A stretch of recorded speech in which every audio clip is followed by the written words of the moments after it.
Society Matters.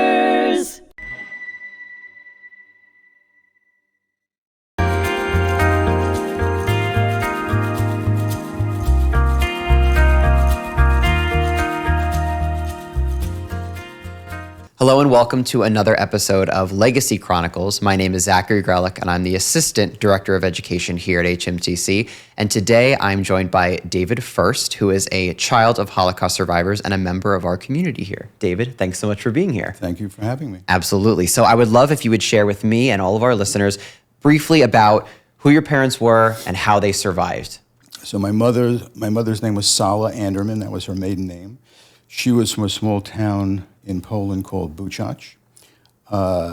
Basically, she survived the war by hiding in the forest surrounding her town.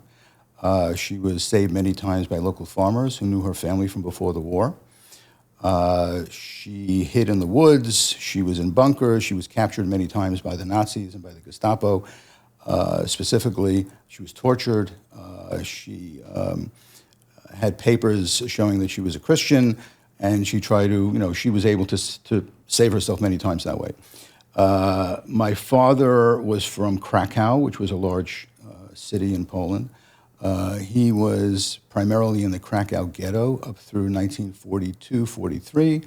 When the ghetto was liquidated, he was sent to a slave labor camp called Plaszow. I think that's how you pronounce it. And he was there for several months, and then he was transferred to Mauthausen. And then to St. Valentine, which was a subcamp in Mauthausen. And he survived the war. He was, very sick during his stay. He weighed 74 pounds when the war was over, and he was a grown man. He was like 40 years old. Wow. And then they both ended up in Italy after the war, in Bari, Italy, in a DP camp. Mm-hmm. And that's where I was born in 1949. And then we came here in 1950. All right. So growing up then here in America, tell me a little bit about what you knew regarding the Holocaust in your family. Did you always know that your parents were survivors? Do you remember a time when you found out? Tell me a little bit about that. Well, I always knew we were different because I spoke Yiddish, and that was my first language because my parents didn't speak English. Of course. So we were one of the few Yiddish-speaking families in the area. There were other survivors. We lived in Borough Park at that point. My father, unfortunately, passed away 2 years after we got here. So my mother, we lived on the Lower East Side. We moved to Borough Park. And so I realized when I was in Borough Park and I went to yeshiva, that I was different and my family was different.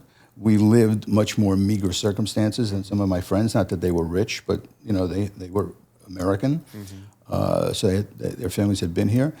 And, I realized early on that we were different. I knew my parents were from Europe. I knew I was born in Europe and they were survivors. And what I learned most about their experiences was from gatherings with other family members who were survivors. And we used to go to the Bronx and Brooklyn, and, they would get together and they would talk between themselves about their experiences. Yeah. So I got pieces of that growing up. Yeah. Did your mom ever share with you openly, or was that something she didn't really want to do? When I was younger, really not much. Actually, when I got married, she was more sharing with me and Maris, my wife. She told us some stories about her experiences. But growing up, she didn't really share all that much. And so being that it was just you and your mom for a time, I would imagine that the experiences that she had probably in some way shaped that household, what that was like for you growing up. Yeah, it did. Look, my mother remarried. During the time that we were alone together, she had a very rough time. They had come here with nothing. My father went into a business, and then he died. So there was debts to pay off. She was working 12 hours a day. I was in, I guess you would call it nursery school or whatever. I would come home and sit on the sidewalk in Brooklyn waiting for her to get out of the sweatshop where she worked. So that was all very difficult. And then when she got remarried, partially because I was bitter that my father died, my stepfather and I did not have a great relationship. So that caused more stress for her. So I think she wanted to forget about the war. Yeah. Although one thing I do remember very vividly is she had terrible nightmares sometimes. She would wake up screaming in the middle of the night. So, And your stepfather was not a survivor. he was. Oh, he was. So was a survivor. I'm sure that in some ways that connection, was probably helpful, that he could understand where she was coming Oh, from. yeah, it was helpful. Yeah, it was definitely helpful. He had a whole different experience than my mother. So, but he was a survivor, and he lost a lot of his family as well. So then, as you said, she started opening up more as you got older, eventually when you got married. Was Holocaust education anything that you ever envisioned yourself being involved in, or even though it was kind of becoming more a part of your life in the way that she was being more open, it still wasn't necessarily something that you felt strongly about? I had a strong feeling about her experiences and the fact that I never had grandparents, and I didn't have cousins that I would have otherwise had. But I got busy with other things, working, family, and I really didn't think to pursue it during most of those years when I was working and when she was still alive. I regret that now, because I would have asked her a lot more questions and asked, gotten more information. Yeah. But and given that she was a little bit more reserved, I imagine that she wasn't one of those survivors that was speaking publicly to anybody, ever being recorded on tape, really none of that. Maris's cousin was doing a project in college. It goes back a long time. And she asked if my mother would sit down with her with a recorded session. My mother refused to do the Shoah Foundation. The Shoah Foundation stuff. She did not feel comfortable doing it. And she sat down with Maris's cousin, and within a few minutes, I think, she was crying, and she wouldn't go forward. So she had a tough time dealing with it in the later years. And just as an aside, and just to show the differences in how people view things, my uncle, who survived with my mom and went to Israel in 1945 and went through a lot of worse stuff in Israel, well, not worse stuff, but a lot of really bad stuff in Israel, he never spoke about the Holocaust to his family. And when my mother was sick and she was dying, he came here, he spent 3 weeks with her, and he wrote a book, and he decided that he owed a responsibility to the world to share his experiences. And that's why he wrote the book. Yeah. And we have the book here for anyone who's watching on the video version of the podcast. We have it right here. It is available for purchase here at the museum if you're interested in learning more specifically about David's family and their story. So I'd love to get to the point where you start becoming involved here at HMTC. Tell me a little bit about how that came about, how long you've been involved in various capacities, and why we're here today. Sometime, I think probably about maybe 10 years ago, 8 years ago, I started thinking more about, after my mom died, and my uncle wrote the book, and I read the book, and I realized there was so much more that I didn't know, and I started to think that there was a need that I needed to fill about getting more information about, what the Holocaust was about and what their experiences were. And I was in Israel. I went to Israel. My uncle lived in Israel, so we used to go there quite often.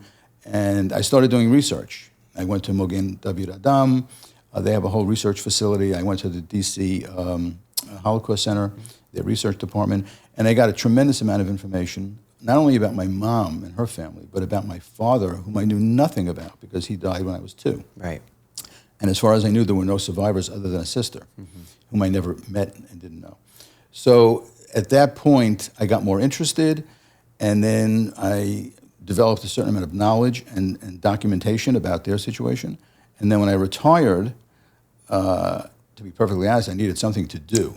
And this seemed like was the exact right thing that I needed to do. So that's when I started getting involved here and started docent training. Okay. And what was that process like for you to step into this, really, immerse yourself in this world of Holocaust education, talking to students and adults, giving tours? I'm sure that must have been a very interesting experience for you to connect so closely with this history that was obviously so painful for your family. Yeah, it was a little difficult at first because there was so much to know, and I'm one of those people that I feel that I need to know everything before I can, go out and say that I know something. Right. So, it took some time, but then once I started getting into it and I realized, and I started doing the shadowing of tours, I realized that so many people know nothing. and that there was a tremendous need to educate not only kids but adults as well, and to educate the world about this. This was the worst tragedy in the history of humankind. Yeah. So I just it was eye-opening to me, and I felt that I was really accomplishing something and giving back for all the years that I really did nothing. Yeah. So it was very and it's been a great experience being here and working with all of you guys, and it's been really good. Yeah, and getting to, I'm sure, see the reaction on the kids' faces as you're leading them through the galleries, getting to meet survivors here, meeting Yes. many other second-generation survivors that I'm sure you have a lot in common with in terms of shared experiences. Tell me a little bit about, I guess, how gratifying it must be. I know you worked very hard, as everyone does, to complete the docent training. It's not an easy process. It takes time, as you said, to learn everything and then get comfortable disseminating that information to perfect strangers, whether they be kids, adults, somewhere in the middle. So tell me, I guess, what that's been like. Well, it's been I feel very accomplished by honing my skills and learning more and more. I mean, I always knew about that period of time during the Holocaust, World War II. I didn't really have the knowledge of pre-World War II, post-World War I, how it all came together. So learning all that and being able to communicate that to kids and show them how things can seem very innocent at first and how they can completely mushroom and get out of control, where not only the Jews, but everyone can be affected by it. And everyone was. Absolutely. 80 million people died during World War II. Yeah. 6 million Jews, obviously, as we know. They were targeted. But, it's important, for kids to learn that. And when I do the tours now and I get questions and I can bring my personal story into it, it's that much more powerful for me, and I hope it is for them as well. Yeah, absolutely. I mean, we talk about the power of firsthand testimony as well as second, third, fourth generation testimony, because you can say to the kids all you want, over 6 million Jews were murdered, 1.5 million children, and even I think to anybody, doesn't matter if you're a kid or an adult, those numbers are so hard to comprehend. Yes. What does that look like, really? And people try in different ways to show what 6 million looks like or what 1.5 million looks like, but it's really just impossible for our brains to kind of envision that. So when you add that humanity, that personal element, which you're able to do as the child of survivors, you're able to add that human element. I really do think it makes such a difference. And on that note, you've been working on developing your testimony where you can speak to kids about your parents' experiences. What has it been like for you to, it's one thing doing the tour in the museum where you're kind of going through the historical, but testimony is a totally different thing where you're speaking directly and really only about your family, your mom, your father. That's even more personal. So what has it been like for you to kind of gather all this information? I know you said that you didn't really know much about your father, but now you're learning more than you even thought was possible. So talk a little bit about that. It's become almost an obsession. Because especially in my father's case, because I knew nothing about him. When I used to go to the doctor when I was younger, they would say, when they were looking for medical background, they'd say, well, so what did your father's family, what's their medical? I said, I have no idea what their medical background is because I didn't know them. So that has been very interesting. We're actually going to D.C. in a couple weeks to do more research in the research center there. I found out that my father had 4 siblings, which I did not know. And you start to meet interesting people. I mean, I had some contact information I got from Magen David Adam, and I found a guy in California who was from Krakow. He's a professor at UCLA, and he has this website. My father was from Krakow. So he was so nice. I sent him an email. He didn't know who I was. It came out of nowhere. And he sent me all this information about my father's family, which, now I want to expand on it because, again, I don't know what really happened to them. I assume they were all murdered. Yeah. And even people here, Jack Hirsch has been a tremendous help because his father was at Mauthausen. My father was there. He got me in contact with the museum there, which I plan to visit at some point. So yeah, this whole thing of I look forward. I hope I'll be able to put something together with your help and Donna and whoever else is involved in that stuff to put together testimony, because I really want it to live on beyond me. I'm getting older, and my kids have some interest in it. So I want to keep it going and learn more, and eventually be able to put together a presentation that is meaningful to me and to whoever I present it to. Absolutely. And you touched briefly on one of the, I guess, more positive sides of Holocaust education, if you can even refer to it that way, is that this community that we have where survivors and their descendants can really connect with one another on many levels. And as you said, it's the same thing when it comes to Holocaust research. You reached out to this gentleman who had no idea who you were. He certainly didn't have to help you, but now you have this connection with him, and he's willing to help you however he can. Same thing with Jack Hirsch, who is, for our listeners, is another second-generation survivor. He actively speaks here in the community. We have a podcast with him as well. And his father, as you said, was in Mauthausen, and you didn't know him before you met him here at HMTC, and he helped you put you in the right direction, if you will. So that's one of the more positive sides of Holocaust education, is I feel that so many of us are in the same boat where we don't know what happened to certain family members. We don't know what life was like before.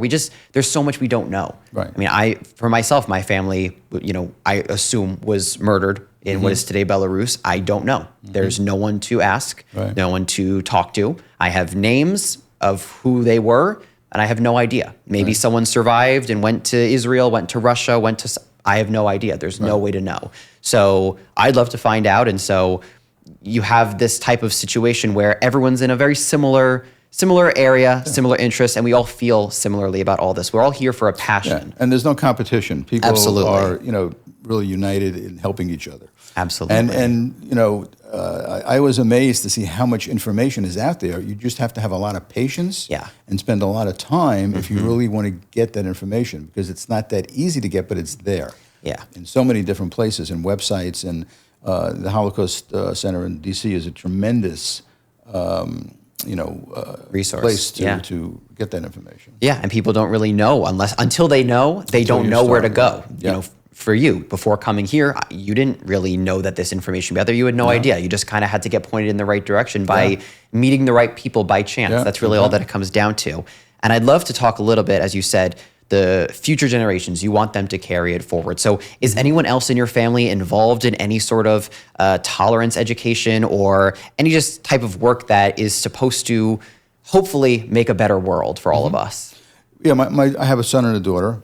My daughter works for a celebrity, and she's an activist.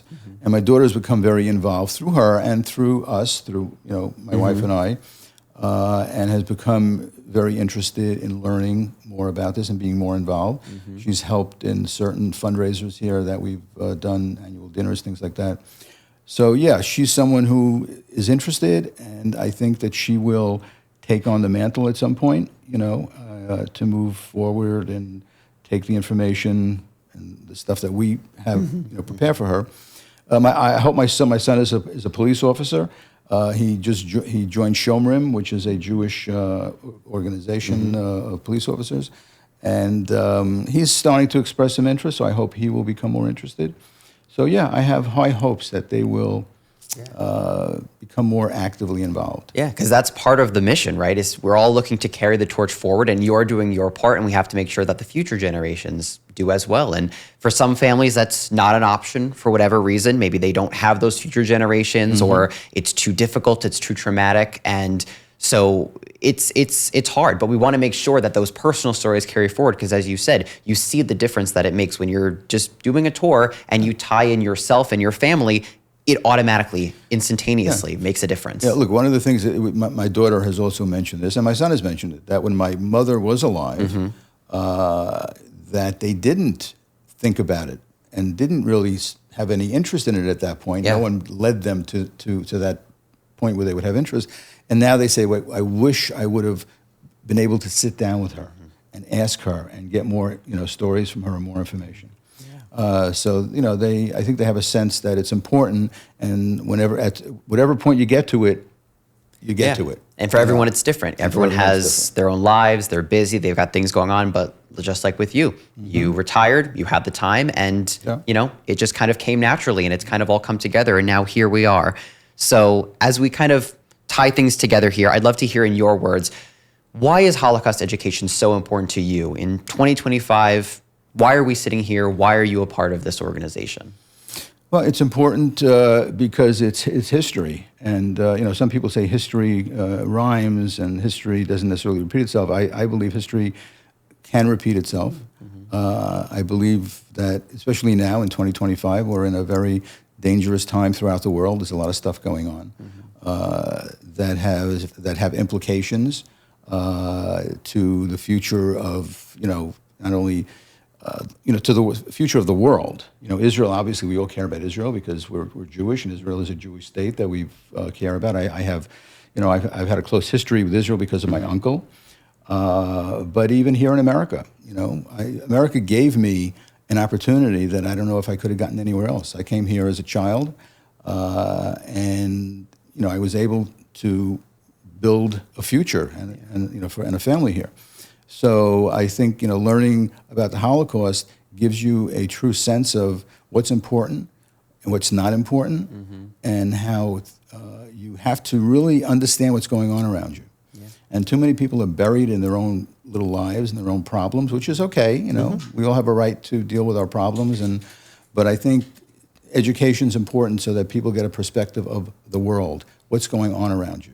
How is it going to affect you? Maybe not today, maybe not tomorrow, but maybe next year or the year after that. Yeah, absolutely. So I think that's why it's important to me to educate not only the kids, but there are plenty of adults who don't have a good understanding of that. But especially the kids, because they're the future. Yeah. Well, you mentioned earlier that both the kids and adults that come through our doors very often really don't know much of anything about the Holocaust. The kids maybe in some cases have had some Holocaust education in school, maybe in the days leading up to the field trip, but not always. And many of the adults that come in don't really know much of anything about it. Yeah. And so it's important. And while the kids are the future generations, obviously, the adults, many times what the kids learn comes from the adults. The values that the adults have are passed on, whether that be from grandparent to grandchildren, parent to children, what have you, friend to friend, neighbor to neighbor, it doesn't matter.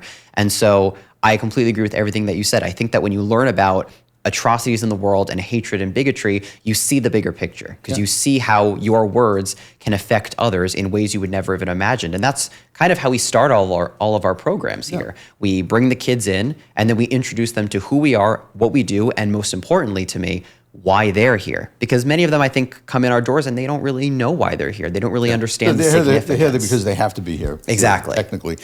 But we start at the beginning with the beginning of the education, but at the end we show them that the job has not been done. In Gallery 6 we show them all of the other genocides and other horrible stories that have happened since then, and that are happening all around us. So I think it's an ongoing project to educate and teach so that people understand that it's still happening, and we're not going to fix it tomorrow. Yeah. But we all have to work together to hopefully fix it for the long term. Absolutely. As you said, it's an ongoing project, and we, HMTC, we're just one piece of the puzzle, and everybody here, all of our staff members and volunteers such as yourself, are a smaller puzzle within the larger puzzle. Yes. So we really couldn't do it without everybody who's a part of this, including yourself. I'm very grateful that you've since joined our education team here. I obviously have been here since the day you came in for docent training and really started this journey. So it's been great to watch you kind of go through this process. I'm very much looking forward to helping you with your testimony and getting that together, because I know how strongly you feel about it. I know how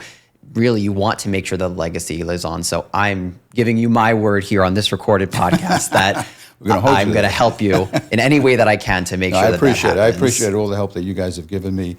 And the patience, it's not as easy as it might look from the outside. It's a lot of stuff to know, and you never know everything. I learn new stuff every day. Absolutely. So it's been a great experience for me. Yeah. Well, thank you so much for being here today, David. Really appreciate your time, your commitment to our community, and to Holocaust education. Thank you. And to everybody who's listening, thank you so much as always. You can find more of our podcasts online at hmtcli.org.